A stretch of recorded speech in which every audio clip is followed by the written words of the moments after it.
Hello everyone and welcome to my new series, Tarot Tuesdays, where you're going to be taking an in-depth dive into each of the different tarot cards throughout the major and minor arcana, learning their meanings, the different meanings of each suit, and the different seasons that correspond with them. This video is going to be an introduction into what tarot is itself. If you are already familiar with tarot and its history, feel free to jump ahead to our next video where we start covering each of the different cards, starting with the major arcana. If you aren't familiar, let me give you a brief history into tarot, where it came from, what it is, before we begin. Tarot is considered one of the most popular forms of divination today. Now, the first question we need to ask, what is tarot? As it is a popular form of divination, I think we should look into what divination is. Divination is defined by the Encyclopedia Britannica as the process of finding the hidden meaning or origin of events and occasionally foretelling the future. Divination dates back all the way to ancient Rome even, where they were using this to determine the will of the gods, quote unquote. Tarot is unique as it covers not only the mundane, but also the spiritual side of divination.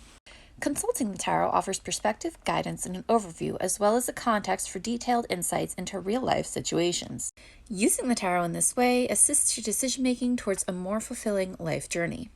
It is important to note that when looking at a tarot spread, this is only a snapshot of your current situation. Any choices you make after this reading affects the outcome, whether it be towards the one that you have seen in the reading or a completely different one.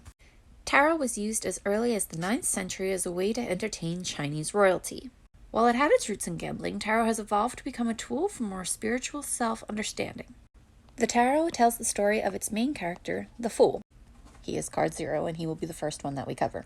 The Fool gains self-knowledge and mastery of being a dual part, both human and spirit. He matures and awakens as he passes from one experience to the next.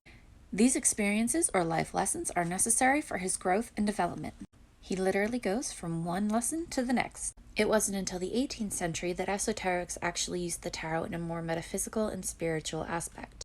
They reflected deeply on the nature and mechanics of the world through the tarot. A tarot deck consists of 78 cards. The 78 cards are divided into two different sets. There's 22 major arcana or greater secrets, and 56 minor arcana or lesser secrets. The major arcana have names and titles, as well as numbers from 0 to 21.